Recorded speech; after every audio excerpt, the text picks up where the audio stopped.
See, this is the thing, right? Because we're born in the West, in Britain. Yeah. Religion gets attacked all the time.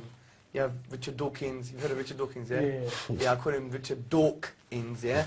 He's a bit of a crazy guy trying to, like, attack religions and blame everything on religions and stuff, and there's no proof for God. Yeah. Let me address two things here. First and foremost, we are brought up thinking that everything that we must verify has to be touch and feel. Yeah. But let me tell you something.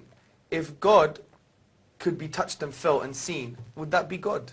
No, you mean. Would that be It God? wouldn't really be a test of belief, would it? Because you would know. It's not even just a belief, because God actually says there's good reasons to believe in Him. For example, look, do you believe you had a great grandma? No. Do you believe you had a... Yeah, but I mean, there's obviously, I know that because obviously I'm here now. Exactly. Yeah, but that's exactly the point. Have you ever seen your great grandma? You don't have access to a DNA. I know scientifically, I would have to have one to be here. Well, I don't know. See, that's the point. Using the terminology here, scientifically, you have no clue. You have no clue. Scientifically, you're just dumb on this position. We're dumb on this position because what does science say? Science say we can only verify the physical world and things that we can touch and feel. This is a non-verifiable thing. Yeah. The only way you know you got a great grandma is because you're here. You've made a logical, rational decision. Not based on the physical world, based on necessity. If it's necessary your great-grandmother existed in order for you to be here. You can't see her, but if someone says she never existed, you say, get lost, man, you're crazy. Do you see my point? Yeah. So the point is, we don't need physical evidence all the time to come to conclusions. Exactly the same thing with God. As you said, cause and effect, creator and created. Let's put it this way. Everything in the universe, dude, that begins to exist, okay, if I just popped like this, here I am, I just popped into existence, has a cause. You know it must have came from somewhere. Everything that begins, that starts to exist, always has a cause. Number two, the universe, without a shadow of a doubt now, began to exist. Based on philosophy, mathematics, Big Bang. You know about the Big Bang, yeah? Yeah, well, yeah. It's not that thing after too many curries, right? Yeah, the Big Bang, okay? So from all this, we know the universe began to exist. So what logically follows?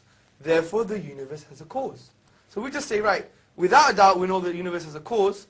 What is the nature of this cause?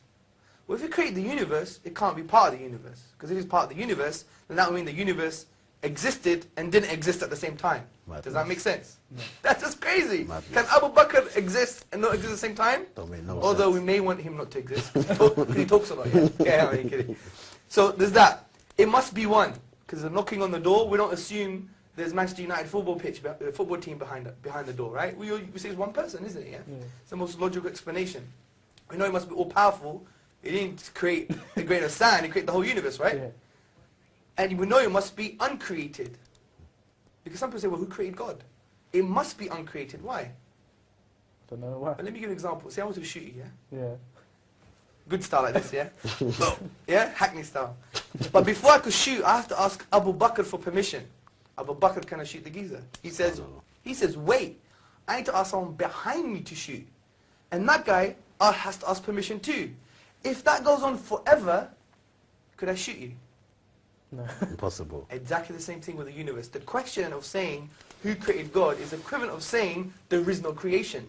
Because you need a final point. Because if it went on forever, we would never have creation in the first place. So look what we've just done, just very simply.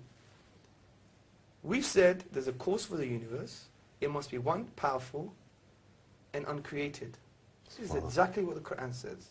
قُلْ هُوَ اللَّهُ أَحَدٌ Allahu Samad, lam yalid wa lam yulad wa lam yakul lahu kufuwan ahad. Say God is one, unique, eternal, self-sufficient. He begets not, nor was he begotten. He's uncreated, and there is nothing like him. He's immaterial. He's outside of the universe. Yeah. So just using our aql in Islam is our intellect, reflection, as the Quran always tells us to reflect. He uses the word yatafakkarun, for those who reflect, because the Quran is for reflecting human beings.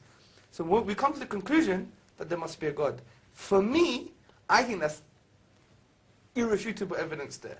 Yeah. We could even go slowly through it again, because they were very basic concepts, weren't they? Yeah. So there's evidence for it. Yeah, there's evidence for it. And then what I would say now is, well, is God an absentee landlord? He just give you the keys and will go away? No.